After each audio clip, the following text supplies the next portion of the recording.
Hello दोस्तों, स्वागत है आप सभी का बिंद एकेडमी में। दोस्तों, आज हम पढ़ने वाले हैं निर्वाचन आयोग के बारे में, यानी इलेक्शन कमीशन ऑफ इंडिया। तो चलिए क्लास को शुरू करते हैं और देख लेते हैं निर्वाचन आयोग के बारे में।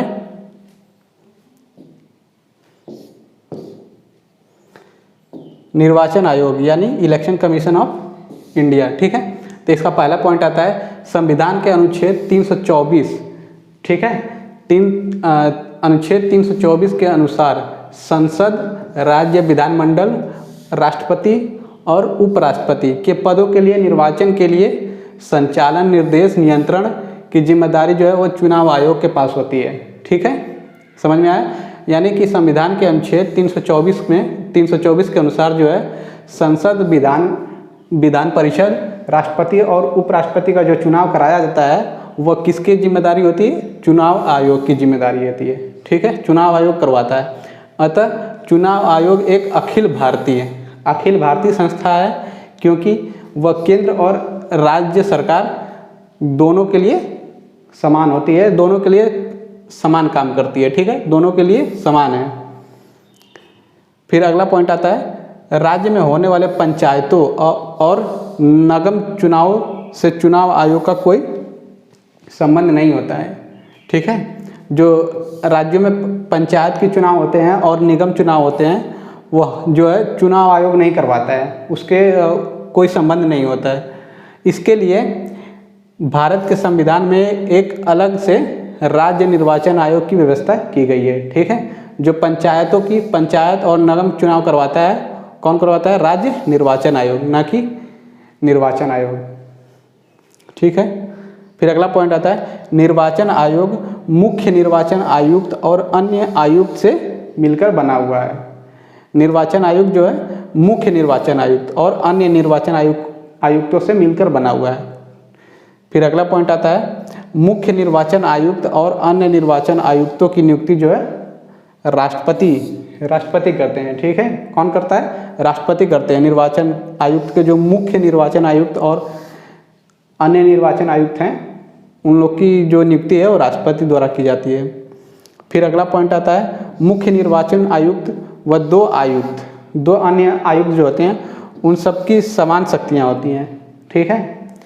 जो निर्वाचन आयुक्त होते हैं और दो अन्य निर्वाचन आयुक्त, उन तीनों की शक्तियाँ जो है समान मानी जाती हैं, समान होती हैं। और साथ ही साथ वेतन, भत्ते और दूसरे अनुराग की एक समान होती हैं, ठीक है। जो शक्तियाँ, भत्ते और जो कार्य होते हैं सब एक समान होते हैं, जो सर्वोच्च न्यायालय के न्यायाधीश के समान होते हैं। जो सर्वोच्च न्यायालय यानी सुप्रीम कोर्ट के जो न्यायाधीश होते हैं उनको जो शक्तियाँ और वेतन, भत्ते मिलते हैं उन्हीं के समान जो है मुख्य निर्वाचन आयुक्त और दो अन्य निर्वाचन आयुक्तों को दी गई हैं, ठीक है। इतना समझ में आया? फिर देख लेते हैं अगला पॉइंट।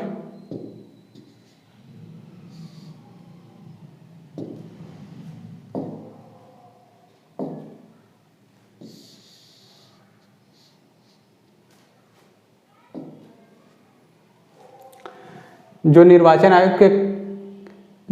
आयुक्त के जो अधिकारी लोग हैं, जो आयुक्त हैं, उनका कार्यकाल जो होता है 6 वर्षों का होता है। 6 वर्ष या फिर 65 वर्ष की आयु तक। इनमें से जो पहले हो जाए, मतलब 6 वर्ष तक वो उसका निर्वाचन आयोग का जो है वो आयुक्त बने रह सकते हैं, या फिर 65 वर्ष की आयु तक जो भी पहले हो जाए, ठीक है। और फिर उसके बाद वे किसी भी समय अपना त्यागपत्र जो है राष्ट्रपति को देकर अपना पद छोड़ सकते हैं। उन्हें जो कार्यकाल होता है उससे पहले भी हटाया जा सकता है, ठीक है। उनको जो है उनके कार्यकाल के पहले भी हटाया जा सकता है अगर संसद चाहे तो। मुख्य निर्वाचन आयुक्त को उसके पद से उसी रीति से हटाया जा सकता है जिस रीति और आधारों पर उच्चतम न्यायालय के न्यायाधीशों को हटाया जाता है। मैंने पिछली क्लास में आप लोग को पढ़ाया था उच्चतम न्यायालय के जो न्यायाधीश होते हैं उनको कैसे हटाया जाता है, ठीक है। और उच्चतम न्यायालय और उच्च न्यायालय के न्यायाधीशों को सेम उसी तरह हटाया जाता है, और जो मुख्य निर्वाचन आयुक्त हैं उनको भी उसी तरह हटाया जाता है, ठीक है। जैसे संसद के दोनों सदनों में, राज्यसभा में और लोकसभा में, लोकसभा में 100 सदस्य का साइन होना चाहिए और राज्यसभा में 50 सदस्य का साइन होना चाहिए, और उसे लोकसभा और अध्यक्ष के पास भेजा जाएगा। फिर लोकसभा और अध्यक्ष जो है 3 सदस्यीय समिति गठित करेंगे, और वो जो समिति होती है आरोपों की जांच करेगी, और आरोपों की जांच सही पाया जाता है तो राष्ट्रपति को लिखित में पत्र एक भेजा जाएगा, और राष्ट्रपति जो है उच्च न्यायालय के, उच्चतम न्यायालय और उच्च न्यायालय के जो न्यायाधीश होते हैं और मुख्य निर्वाचन आयुक्त जो होते हैं उनको निकालने का वो आदेश जारी कर सकते हैं। ठीक है, तो इन तीनों का जो है वो सेम सिस्टम होता है, कैसे निकाला जाता है याद रखना। फिर हमारा अगला पॉइंट आता है, संविधान में निर्वाचन आयोग के सदस्यों की अर्हता विधिक, शैक्षणिक, प्रशासनिक या न्यायिक निर्धारित नहीं की गई है। ठीक है, इसका मतलब ये है संविधान में निर्वाचन आयोग के जो सदस्य हैं उनकी अर्हता यानी क्वालिफिकेशन जो है वो निर्धारित नहीं की गई है। फिर अगला पॉइंट आता है, मुख्य निर्वाचन आयुक्त की सेवा की शर्तों में उनकी नियुक्ति के पश्चात उसके लिए लाभकारी परिवर्तन नहीं किया जा सकता है। इसका मतलब मुख्य निर्वाचन आयुक्त जब ये आयुक्त हो जाते हैं, जो मुख्य निर्वाचन आयुक्त सेलेक्ट हो जाते हैं, तो उनके जो सैलरी होती है या फिर सेवाएं होती हैं उसमें कोई कटौती या परिवर्तन नहीं किया जा सकता। ठीक, तो बस आज की क्लास के लिए इतना ही दोस्तों।